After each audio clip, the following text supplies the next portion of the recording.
We have dealt with 3 signs so far, and today we're going to be looking at 4 and 5, feeding of the 5,000 and walking on water. These are the 2 miraculous signs that are mentioned in the other Gospels also.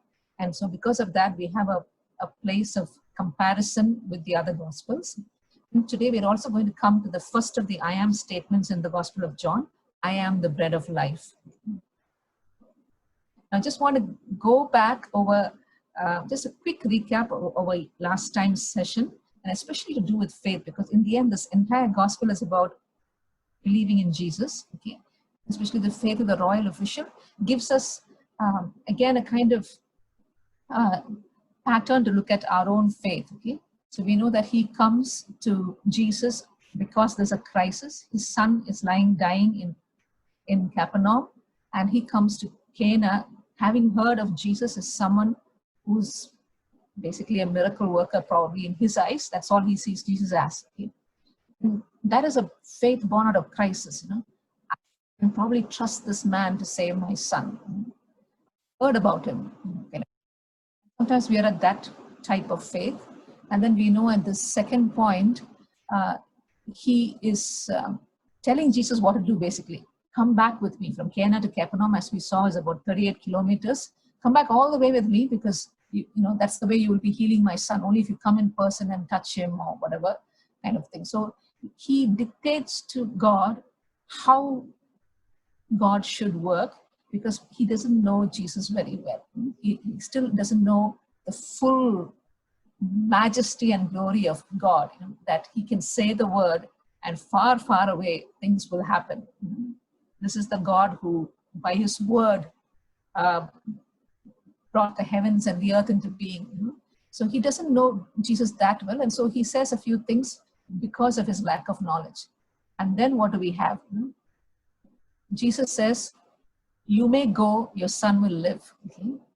And this royal official takes him at his word. Okay? And obedience is the sign of faith. You know? He takes him at his word. He leaves Jesus and Cana, and he goes on that lonely and anxiety-filled journey back to Capernaum. And that is confident faith. Confident faith doesn't mean that you're very sure and confident in, you know, in your emotions. It is trusting, okay, he said he'd do it. I don't see it happening. I'm not sure how he's going to do it. I'm not really feeling great about it, but I know him and I'm trusting him. So confident faith is an obedient faith.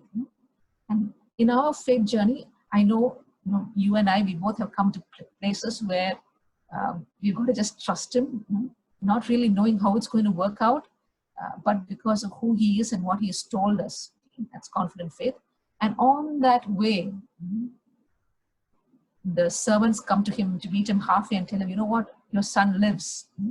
And he realizes at the same moment that the turn from the fever left him is when Jesus had told him, you may go, your son will live. Faith in Jesus was confirmed by this news. Okay? And he goes home, and his entire household believes, contagious faith. So we are all on this faith journey. Okay? It doesn't mean that it occurs in the same order that it occurred for the royal official, but we can perhaps see ourselves in many of these areas. Okay? And remember, we need to look at ourselves and our faith journey. It is a beautiful thing. It's encouraging how God draws us to himself, and through so many ways. It can be through situations like this royal official, when you're right at the, you hit rock bottom and then you cry out, oh God. Or it could be through people who are modeled faith for you. Be joyously faithful grandparents, parents, your own friends. It could be anybody, teachers, Sunday school teachers, anyone. And of course, the teaching from the word. All of that influence our faith journey. And I guess most of you would be late teens or 20s. Where are you in your journey? Where are you placed on your journey? That's a good question to ask ourselves. Okay. And again, one more thing that I wanted to go back to was we left John 5 slightly hanging in air. Remember that miracle in John 5? The miraculous sign we saw was the healing at the Bethesda pool of the man who had been bedridden for how many years? 38 years. And Jesus heals him and it's the Sabbath.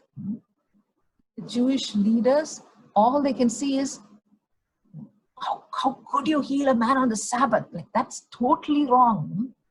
You've gone against the law of Moses. They are very upset, and this is when they start actually persecuting him. This is when they start persecuting him.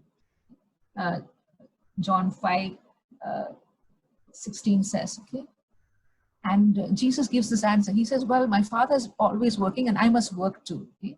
And that makes them double angry, like furious, because now he's claiming to be God. Okay? And we looked at all the ways that Jesus says that he is God and he is like God. His Father, he does exactly what the Father does. In verse 19, he says, they're so united in their will, Father and Son. He, just like the Father, he raises the dead and gives life. He has been entrusted with judgment by the Father. Both will be honored and both have intrinsic life in them. Jesus is not a created being that God had to give him life. He has life in himself and he can give life. Okay? And then Jesus, because he claims all this, he says, I know you're not going to believe my testimony. And he gives these witnesses. And this is another thing very important. When you make a claim, when you say this is truth, people ask for, well, how do you know it's truth? And there are witnesses. And these are the witnesses we saw last time. I think I just gave you the verse reference. First and foremost witness to Jesus is God himself, God the Father. This is John the Baptist. He mentions work of Jesus, the work that he does, and also Moses. Okay, let's just look at the witnesses, because you think, okay, wow, this is a whole big set of witnesses. So now the Jews should believe, right? No, it doesn't work like that. Okay, the first witness to his claim that Jesus talks about is his Father, God the Father. Okay, and the same John who wrote the Gospel of John tells us in 1 John 5, we accept human testimony, but God's testimony is greater, obviously, because it is the testimony of God, which he has given about his Son. Whoever believes in the Son of God accepts this testimony. Whoever does not believe God has made him out to be a liar, because they have not believed the testimony God has given about his Son. In other words, if you don't accept God's testimony about his Son, you're calling God a liar. And verse 11 says, and this is God's testimony. God has given us eternal life, and this life is in his Son. Whoever has the Son has life. Whoever does not have the Son of God does not have life. It is very, very clear. The way God gives us life, eternal life, spiritual life, is through his Son. Nothing apart from Jesus can give us eternal life. And that is God's testimony. They had seen God speaking about Jesus at his baptism, at his transfiguration. There were a lot of signs that God said. And of course, God speaking through the scriptures. And then, of course, God speaking through John the Baptist. And he says, for a time, he came like a lamp, and for a time you enjoyed his light. But then so quickly, by then John the Baptist is probably beheaded. So quickly, you forget him. You forget what he said. You forget that John pointed to me and said, behold, the Lamb of God was come to as Savior for the sins of the world. And what about my own works that I do? They testify that I am from God.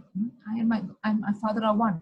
What about the scriptures? And he says, you diligently study the scriptures. And they were well known for that. They were like far ahead of us. We hardly know the Old Testament. They're like thorough with it. So thorough. But you diligently study the scriptures, because in them you think you will know how to gain eternal life. But you miss the entire point. How could you study all that? He says, these are the scriptures that testify about me, yet you refuse to come to me to have life. You say you diligently study the scriptures, but the scriptures testify about me, but you still refuse to come. And that's why when it comes to studying the Bible, knowledge is not enough. It is the way we come to scripture, approach scripture. Why am I studying scripture? For what purpose? Knowledge is necessary but not enough. It has to lead to understanding, and it leads to application. Somehow all that got, they just missed it. They just missed seeing Christ, who is visible from Genesis 1. When he talks about the triune God. Genesis 3, when he talks about the seed that will, crush the serpent's head. And in every bit of the Word of God, the Old Testament, which picturizes Jesus, it's about Jesus. They missed it totally. Now, the word witness, the Greek word is martyria or martyr. It's a legal term for someone who will testify to what he has seen, heard, knows, okay, about something or a person. And now, of course, in those days it was a very legal term, but slowly now we've come to associate martyr because when you start testifying about Jesus, there's a good chance that you will be killed. Because people just hate anyone who speaks for Jesus. And so that's how we became identified with actually dying for Jesus. Okay? Now, why witnesses? Because self-evidence is not valid. It's not admissible in the court as enough evidence. Both Deuteronomy 19:15 will say a matter must be established by the witness of by 2 or 3 witnesses. Okay? And the second reason why is he kind of saying, he's not just claiming it, but he's showing all these witnesses is because not to prove a legal point or to win the argument against the Jews. Sometimes we get into our debate with people because we want to win an argument. But his primary purpose was not to say, hey, I know everything, you don't know anything. Not that.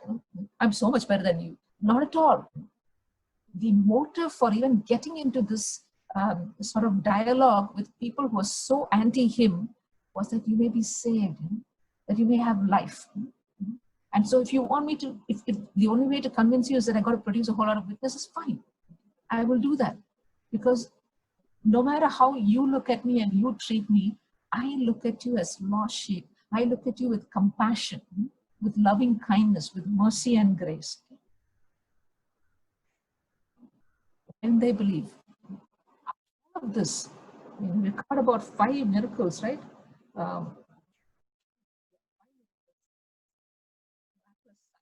And of course, not just by themselves, Jesus speaks forth from scripture about himself, still no belief. And the answer is, Jesus says, because you don't have love for God in your hearts. If you really loved God, then what he says in the word, in the scriptures, you would accept as true. And the scriptures point to me. You don't really, really love God.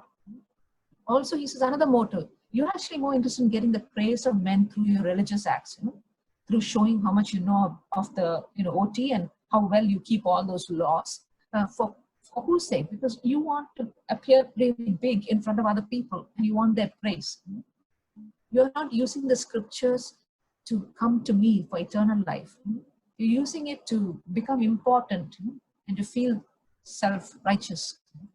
And of course, we see earlier on, another reason why people didn't believe is because John 3:19 is because the light has come into the world, but people reject the light because their deeds are evil. And so, of course, they don't want to come into the light because then their deeds will be exposed. Okay?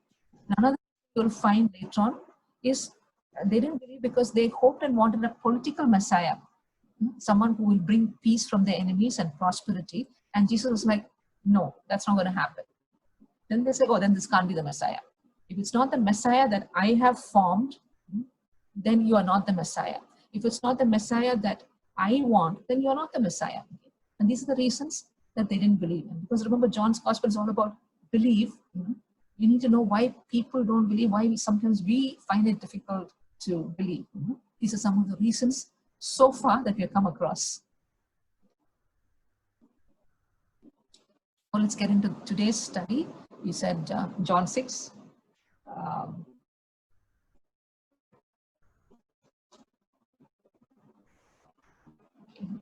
Words. There's quite a lot of keywords. It is, and as you can see from some of the keywords, the length of them, like bread and heaven, are mentioned so many times. These keywords will kind of help us to unlock what Jesus is saying in this passage. Okay. The first one is the 4th sign we're looking at. the feeding of the 5,000. I know it, I don't know about your Bible. In my Bible, the little heading is feeding of the 5,000. But remember, Matthew tells us there were women and children too, and we're talking only about 5,000 men. So it's not feeding of the 5,000, it's feeding of a, I don't know, lot more people. Some people say even 25,000. And this happened in a place called Bethsaida, which is the hometown for Philip and Peter and Andrew also. And let's go on to some questions from there. And remember, we said we will compare because these two miracles, the feeding of the 5,000 and the Jesus walking on water, is mentioned in the Synoptic Gospels. We said we'll do a comparative study. So I'm going to give it over to you. These are some of the questions we'll answer. Okay. If you have read Matthew 14 and Mark 6, what incidents preceded this miraculous sign, feeding of the 5,000? What was happening just prior to that? Anyone?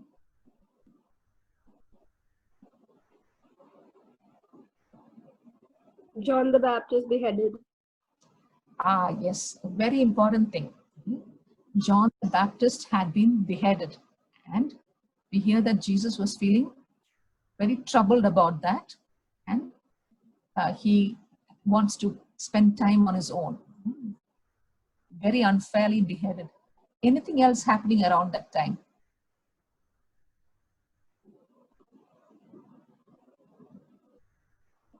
One more incident is mentioned as happening just before this time.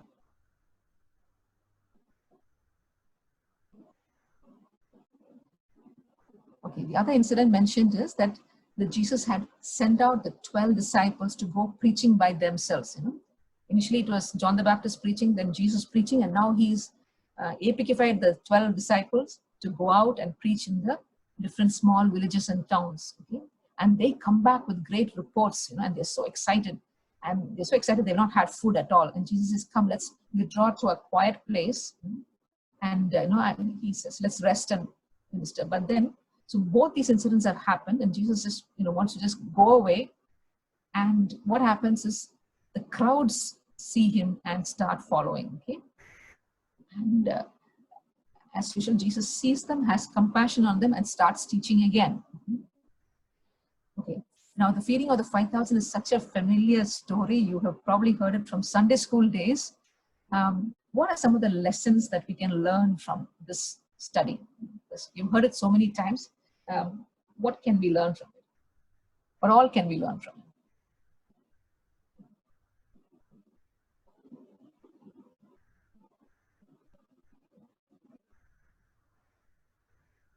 If you were sharing this story to another person, what all would you say about it?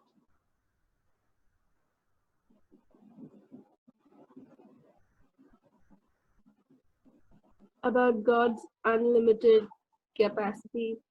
You can't limit him. Even if it looks impossible, he still can do it in his will. Yes, definitely. What looks impossible for man is, or in a day's work for God, he can do this. What else?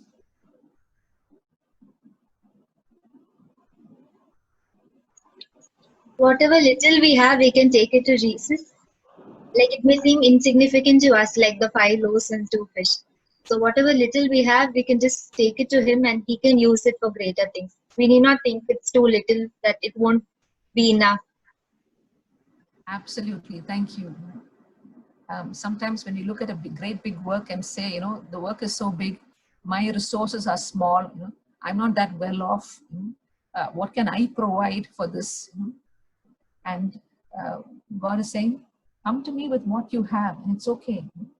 Remember, barley was actually kind of the bread of the poor. If you make your bread out of barley, it's for poor people. And so this little boy was not very well off. So his mother made him loaves of barley and 2 little fish, not nice big, manjaram type fish, small ones, most probably salted, not much at all. A poor person's offering. again, the point is that whatever when you want to do something and you want to serve people, when you are in ministry, you want to give to people, and you say, well, I only have this much. What is God looking at is, are you willing to give that? Remember the talents people, when I say talents people, the talent as in money, the guy who got one talent said, oh, I got one and I'm not sure, and he just buried it. Whatever you have, don't compare to other people, because God has given us different strengths, different talents as in abilities, different resources. Whatever you have, you're willing to offer it and say, Lord, I'm not sure how this is going. I see the need, but this is all I have.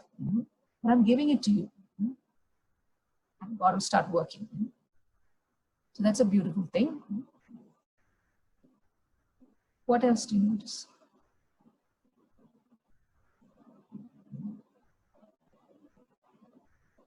Remember in John chapter 6, verse 6, in this, he asks Philip, where shall we buy bread for these people to eat?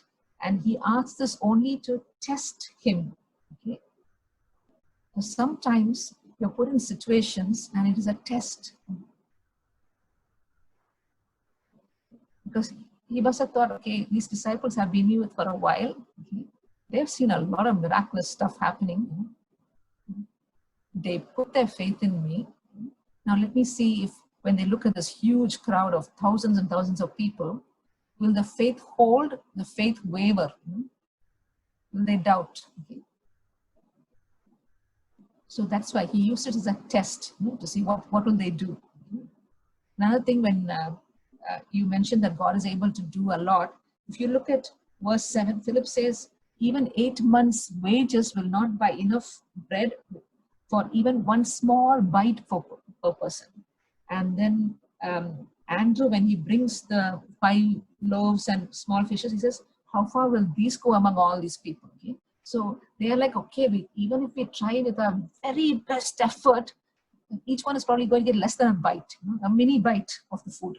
It's like when you have your all friends, gather together and about 30 of you and one pizza slice, everyone can get only a slice. Nobody is satisfied. Nobody goes away feeling content. So they were thinking like, no, this just will not be enough. It just will not be enough. And here is Jesus multiplying it, so there is 12 baskets full leftovers. That's how he operates. We see his compassion. We see that he does just have faith. We see that if we come to him with even a little bit of we give to him, and the boy could have hold on and said, hey, anyway, I can't feed like so many people with my little share, so I might just keep it to myself and quietly eat it off, when nobody's looking. So anyway, I can't share this. It's not going to meet anybody's need. Why should I go hungry? So a lot of things. Why does a great crowd follow Jesus? Verse 2 and verse 26. You think 5,000 followers and counting. I mean, it's good. This was, of course, his year of popularity. So we see a lot of people following him. But why were they following him? Verse 2 will say, a great crowd of people followed him because they saw the miraculous signs he had performed on the sick. But the sign is points to something. But sometimes you can get caught up in the middle of it and forget to whom it is. There is a difference between miraculous signs and enjoying the miracle part of it and forgetting the sign part of it that points to something beyond the miracle. A miracle comes and goes. A miracle, you feed the 5,000, but then they're going to get hungry again. You heal somebody, they're going to die anyway later on. So the miracle comes to God, but the purpose of the miraculous signs were to point to Jesus, the person behind the miracle. They didn't get that. So they were following because of the sake of the miracles. And so who do they believe him to be from this particular miracle? Who do they think at the end of it all? That's another thing, what you think about Jesus just because he did something maybe near the truth, but not the full truth. Who did they think he was? Prophet. A prophet. Yes, exactly. They said, surely this is the prophet who is to come in this world. Moses had told them, Deuteronomy 18:15, that God had told Moses to tell them that I will send another prophet just like Moses, okay, and you must follow him, you must obey him. Okay? They said, okay, well, this must be the prophet. Okay, that's again certain amount of truth, but not the full truth. Okay? Now, what did Jesus ask us? And so they wanted to make him king by force, and he just went away from that area. And what did he tell? Immediately, it says, he told his disciples to do something. What did he ask them to do? Okay. This is in the synoptics. He says, he, in fact, almost pushes them to get into the boat and go off. He doesn't let them stay there. He pushes the disciples and asks them to go off back to Capernaum, Bethsaida and then Capernaum, because they were up on a mountainside, come down to the lake, Bethsaida and Capernaum. And what does Jesus do himself after this miracle? He doesn't go and have like a victory party, I was watching some F1 thing, and after the race and you win something or you do something really great, you want to celebrate. What he does is he goes away to a mountainside by himself to pray. To pray. And that's important for us also, to whatever happens, that relationship is so strong that whether it's in good times or bad times, or exciting times or wonderful times, you find Jesus always turning to the Father. He turns joyfully to the Father when the disciples express their faith. He turns to the Father when he's done a great miracle. This tendency is to turn to the Father, want to be alone with the Father, to commune with the Father, to spend time with the Father is there always. Okay? Now, the fifth sign, walking on water, okay? And I like to call it the 3-in-1 miracle. Could anyone from what you read tell me why it's a 3-in-1 miracle?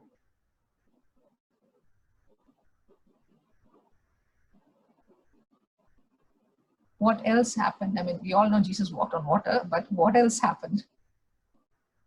That was pretty miraculous. Anyone? Any one of you walked on water?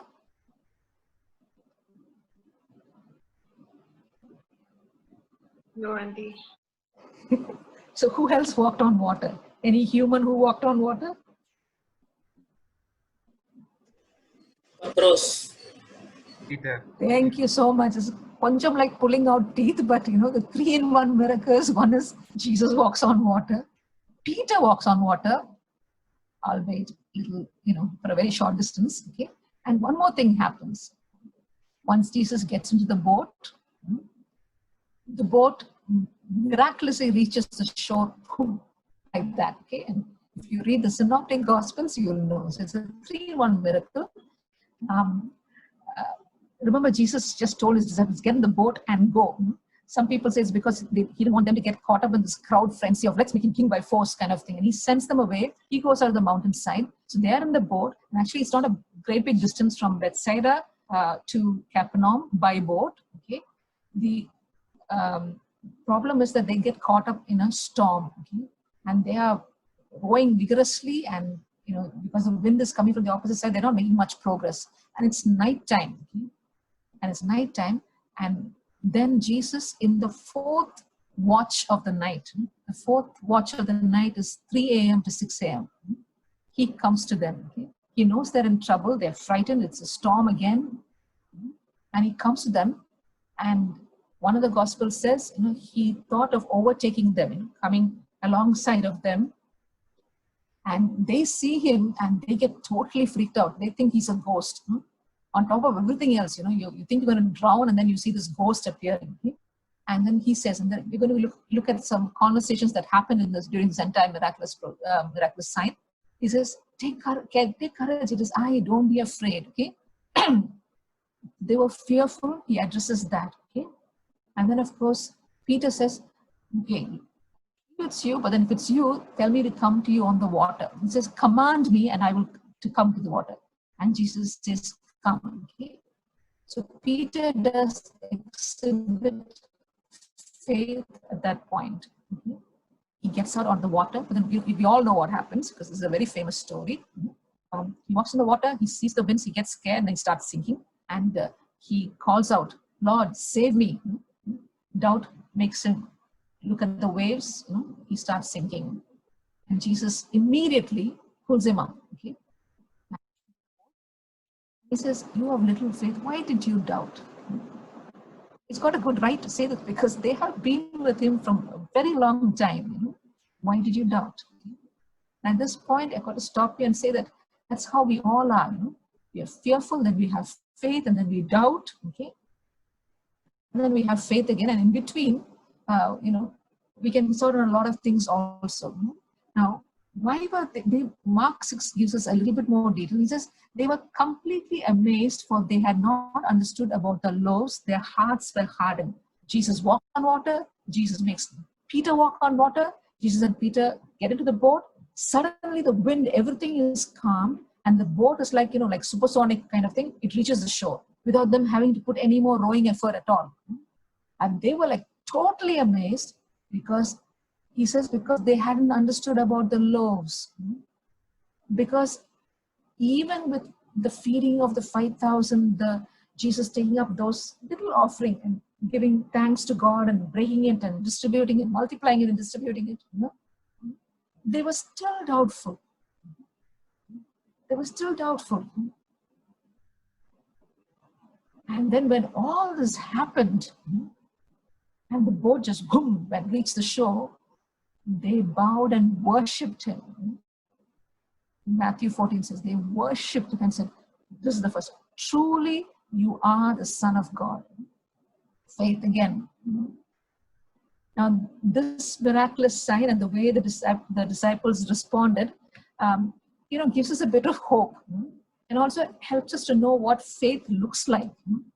Faith is not that, okay, I believe in Jesus, and then it's like a steady, steadfast climb in faith. I just go stronger and stronger in my faith. Every day in every way, I'm getting better and better in my faith. It doesn't work like that. There are ups and downs. As you get to know him better, faith gets stronger, but there are still ups and downs. There are still ups and downs, and so we should not be surprised. We should not get discouraged, either in ourselves or if anybody else that maybe a friend or somebody who sometimes looks like they have faith and they're managing. Other times they look like they're just totally given up and they don't believe in Jesus and kind of thing. We still need to, because who are we basing it on? We see Jesus not giving up on anybody. And that's why I loved that song that Danny chose. Great is your faithfulness. Great is thy faithfulness. He is faithful to hold on to us in a roller coaster kind of faith journey. He doesn't let us go. Oh no, you never let go. When we are down on our faith. I mean, of course, it would be perfect if we always believe, and like Hebrews 11, everything, and that would be that's what we are looking to. But he knows that many times the journey has got ups and downs. Okay, so don't get discouraged.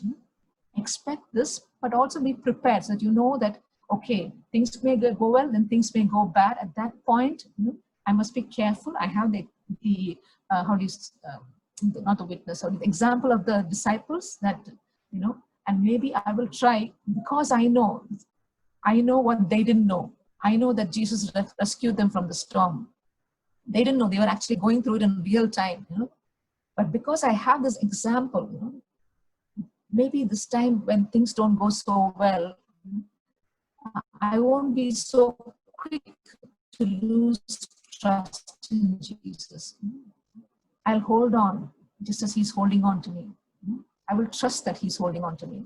So there you go, fear, faith, doubt, faith, all of it comes together in this particular miraculous sign. At the end of it, they worshipped him and they acknowledged him. Truly, you are the Son of God. Okay. Now let's come to the first of the I am statements. I am the bread of life. As kind of homework, we had said, let's look at what does this mean. who does it refer to, what is it contrasted with, and how is it connected to eternal life? Now, I'm not sure how much time I have, but how much more time do I have, Jessie? Okay, Auntie, you can take your time. Okay. A little bit more time because okay, let's look at this. I am the bread of life. Okay. So what does it mean refer to? I mean, I'm just going to mention some of the statements he talked when he said, I am the bread of life. Okay. He is first of all talking about bread of life as something that will, a type of food that endures to eternal life. Okay. Now, so far the food they've had, like I said, fills your tummy, leaves you feeling very content for a short time. Okay. Food that endures to eternal life is only the Son of Man can give you. And he says who it is. Who does it refer to? The bread of God is he who comes down from heaven and gives life to the world. Equivocal statement, it's just, there out there. I am the one who comes, sent by God, comes from heaven. That itself is talking about his divinity, and I give life to the world. He who comes to me will never go hungry, and he who believes in me will never be thirsty. We see this in John 4 also when he talks to the Samaritan woman, and she says, Lord, give me this water, then I won't have to come and draw water again. So he takes something that is physical and then brings out the spiritual or eternal, principle from that. I am the living bread that came down from heaven. Why is the stress on heaven? Again saying, I am God. Nobody else comes down from heaven. Only God. I am God. Whoever eats this bread will live forever. Okay. I am the bread of life. Okay. And this bread is actually my flesh, which I will give for the life of the world. So he's slowly building on their knowledge. Like I said, without getting to know more and more about Jesus, we won't have the full picture. Okay? So he starts up with, I am the bread of life. Okay? And then he comes to, okay, I've come from heaven. Okay? And then he comes to, the way I'm going to be the bread of life is and it'll apply to you only if you eat this bread of life. Okay? And this bread is my flesh, which I will give for the life of the world. I slowly bring them a picture where when you say flesh, it's something that is going to be given up. It's going to be torn for this. He's slowly actually talking about how we can receive eternal life through Jesus and through his death. Okay? It's kind of a lot to take in, and it was a lot to take in for them also. It's a lot to take in for us because this picture is a bit difficult for us sometimes to understand. He's talking about. He contrasts this with food that spoils. Remember, they've just had a fantastic meal Jesus has provided, and they've come back to him. So many of them, the next morning, they see Jesus and his disciples are not there, and so they take boats and come over, as many as they could come over, perhaps even some ran around the countryside and came to where he was in Capernaum. And he says, I know you've come to me because you've eaten food. Don't work for food that spoils. Okay, so he compares who he is to what they just received, just food that spoils. It won't last. Even those 12 baskets full leftovers, if you don't eat it up, it's going to decay. And then he will also compare manna, because while he's there in Capernaum, we also hear from the other Gospels that some Jewish elders came from Jerusalem to Capernaum to question Jesus. So you have a mixed crowd there, Jesus and his disciples, and some of those 5,000 who came from Bethsaida because they wanted more of this good thing, then the people of Capernaum, and then you have the Jewish elders coming. Okay? So it's a mixed crowd now that he's talking to from John 6 verse 25 onwards. Okay. And then they bring us, so some of them who probably did not see the feeding of the 1,000 part, they said, okay, if you want us to believe, then show us some more miraculous signs. Okay. And they tell him, verse 30, what miraculous sign then will you give that we may see it and believe you? What will you do? Our forefathers ate the manna in the desert, as it is written, he gave them bread from heaven. Okay? And when he says, in fact, God says, no, I will rain bread from heaven on them. Okay? So they are saying, see, we've got this bread thing before. You're not the first one to give us bread and plenty. In fact, if you look at it, the Israelites, the men alone were around 6 lakh men in the desert. Again, without counting women and children. Okay, and whom Jesus fed was 5,000 men. Okay, so they are trying to say, like, the first one who's done this. Our father Moses gave us manna, and he gave us every day till we came out of the wilderness wanderings. Every single day we all had enough and more, and he fed lakhs of people. And Jesus corrects them.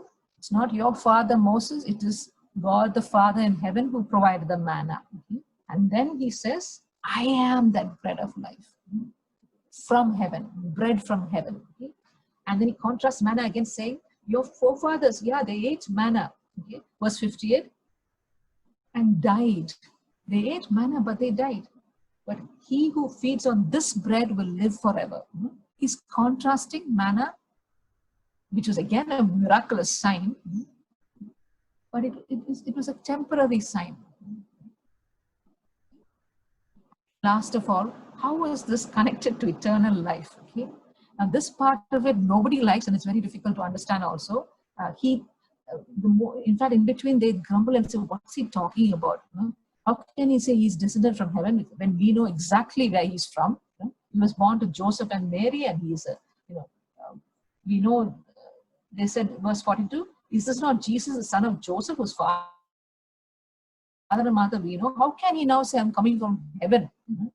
They expected Jesus. Like I said, we sometimes have false expectations of God. They expected him to come on a cloud and, in great glory, the Messiah. They kind of misinterpreted or didn't want to see or misread a lot of portions of the Old Testament where the first coming of the Messiah came as a servant to give himself for many. He was bruised for our transgressions. All of that they missed completely. So for them, this is very difficult as it is to take in. And then here's Jesus saying, not only am I the bread from heaven, but you've got to eat my flesh and drink my blood if you want to have eternal life. And then I will raise you up on that last day. And that is resurrection or, eternal life. And they're like, what is he talking about? And he says, what does he mean by eat my flesh and drink my blood? Okay? Because he says in verse 56, whoever eats my flesh and drinks my blood, and that is a pretty, kind of a cannibalistic feel to it, remains in me and I in them. And he says, just as the living Father sent me, and I live because of the Father, so the one who feeds on me will live because of me. And we've got to understand this a bit because there's been a lot of misunderstanding about these passages. Some people, for example, the Roman Catholic Church, they use this to say that Jesus's body at the time of the Holy Communion actually becomes the flesh, the wine and the bread actually become the flesh and the blood of Jesus.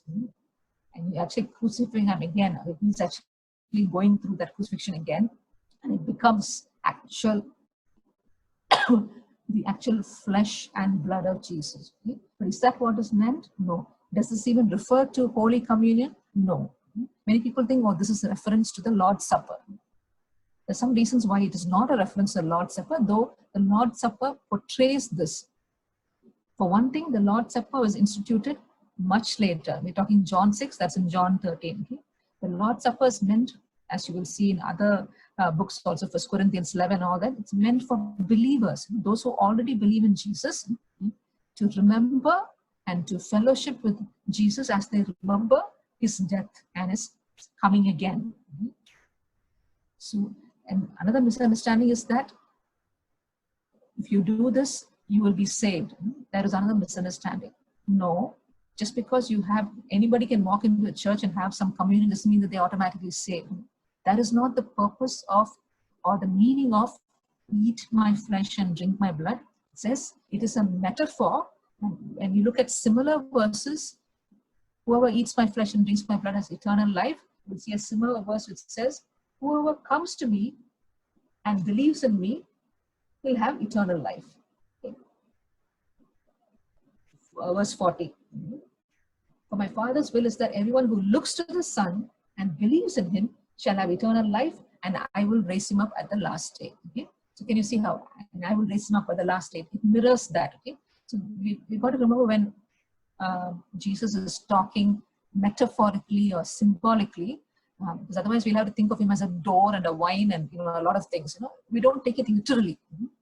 So we don't take this literally, but we understand it's of great significance that this is equivalent to calling on him, looking to him, believing him, receiving him. You can put bread on a plate and look at it. That's not going to make you full. You can take pictures and send it to put it as your DP. That's not going to make you full. You can talk about the ingredients of the bread. That's not going to make you full. You got to partake of it. That's what's going to fill you up. Jesus is saying you got to accept me and what I will be doing. First of all, you got to accept my deity. I am the bread of life, sent from heaven, sent from my Father. I am the Son of God. Okay?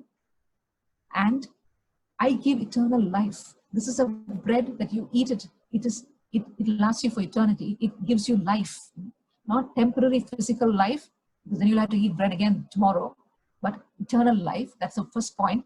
Second is, this bread, which is my flesh, will be given for you. And you have to accept that. You have to accept that my bread is broken for you. My flesh is torn for you. My blood is spilled for you. Now, because we're all Christians and we know the story and everything, we take it for granted, but think of the Jewish mentality at that time. First of all, they've been told no question of eating or drinking blood. That is totally prohibited. Leviticus 17, Deuteronomy 13 and 15, so many places, blood is sacred, so you don't drink blood, you don't eat blood. In fact, in Scotland, they make a pudding out of blood. A Jew would be looking horrified at that. You don't do it. And here is Jesus talking about drinking my blood and all that. They are put away by it. They are offended by it. And the second is they are counting on their righteousness. They're counting on their forefathers, Moses, Abraham, and all that. They're like, what is this? This new thing that we are coming there. You mean that we don't have to work? Remember earlier they asked, verse 28, what must we do to do the works of God requires? And Jesus answered, the work of God is this, to believe the one he has sent. So they were all into a work system. There are only two religious systems in the world. One system approaches God based on God's grace and his work. One system approaches God based on merit. What we have to do, all the things that we have to do to be able to get close to God. So this was attacking everything that they believed. So it was difficult for them to take it on. Now, sometimes when we give the gospel, we like to water it down and make it a bit more palatable for people. We don't want to talk about flesh and blood and all that. We say, Jesus loves you, he will save you, he will protect you, all of those things. But if you notice here, though he loved them, though he wanted them to come to him, he's not going to dilute the gospel. He's going to say it as it is, as he said in other portions of the Bible. If you have to follow me, you have to pick up your cross and come after me. There are so many hard sayings of Jesus, and this is one of those hard ones. He's totally turning everything that they thought about eternal life and everything upside down. And again, like I said, when you say hard teaching, it's not because the word used for hard teaching, it's not that hard to understand, but it is hard to accept. There's a difference between hard to understand. Now, this is not quantum physics. It is hard to accept. You don't want to get to let go of your own ideas about God and how salvation is and my part in it. So it was very difficult for them to accept it. Again, we know after the entire episode is over, who believed. Feeding of the 5,000, Jesus walking on water, and the disciples, getting frightened, and all that incident, and then this discourse he had. And remember, the discourse moved into the synagogue in Capernaum. So all this latter part, he's talking in the synagogue. All those Jewish elders there, and everybody, who knows the OT very well. In the end, who believed? And we see that in verses 60 to 70. Put anything there? Okay, no, yeah. believed in the end. The crowd, of course, didn't believe at all. They were the outer circle. Okay? Inner circle, the Jewish elders who should have known because they know the scriptures well, didn't believe. Another inner circle, there were a lot of disciples who are following him. Disciples just mean students, learners. They were like, what he says seems right. Let's spend time with him to get to know him. There's a whole crowd, a smaller crowd of those people also. Many of them left. In fact, at the end of John 6, verse 60 says, on hearing it, many of his disciples said, this is a hard teaching, we will accept it. And verse 66 says, from this time, many of his disciples turned back and no longer followed him. And in the end, he's left and he's looking at the 12 and saying, I suppose now you also want to leave, do you? Can you imagine, he's riding on a wave of popularity, and because he refuses to compromise on truth, comes down basically again to 12. And by then, they've had the experience of him in the storm also. And they say, Simon Peter answers on them, Lord, to whom shall we go? You have the words of eternal life. We believe and know that you are the Holy One of God. So in the end, it doesn't matter how many miraculous signs, what all he says, in the end, number of people who believe are still very small, in spite of all these miraculous signs. So I'll stop the lesson here, though there is actually a whole portion which I have not done and we may cover next week. This is John chapter 6, verse 37 to 40, talking about whom the Father gives will come to me, and those who come I will never cast out. And that is an encouraging verse, but there is also certain other verses that is perhaps difficult to understand. For example, no one can come to me unless the Father who sent me draws him. So those are verses, maybe we have time, you can do it next week. Okay? So this is for today, which is, it's quite a big chunk, I know, but a very important, I am the bread of life statement. Okay? Next study will be on John 7, and this time there's quite a few, things that we could prepare before coming, and it really helps to prepare. And I'm glad we have 2 weeks in between, because I know everyone's busy, and you have your studies and so many other things going on. It's not that easy to take out and work through these. But then question number 4 is how, not who. Okay. I would still say that it would greatly benefit you to work on it yourself.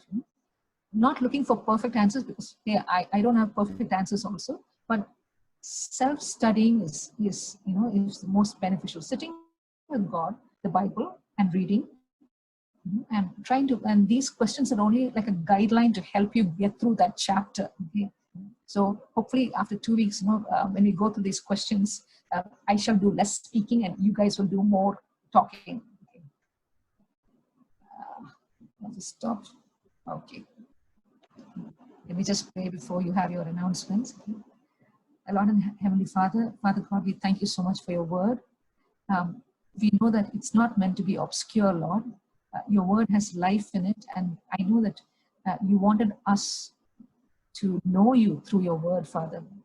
So we pray that we will diligently, Lord, apply ourselves to sit at your feet and learn from you, Lord Jesus, trusting that you, through the Holy Spirit, will reveal yourself through this word, Father. For everything that we have learned today about you, Lord Jesus, we praise you, Lord, and we pray that our faith, which sometimes is dodgy, sometimes it wavers, sometimes it disappoints us, Lord. We pray that you hold on to us, Lord. Thank you for great is your faithfulness. Thank you so much, Father. In Jesus' precious name we pray. Amen.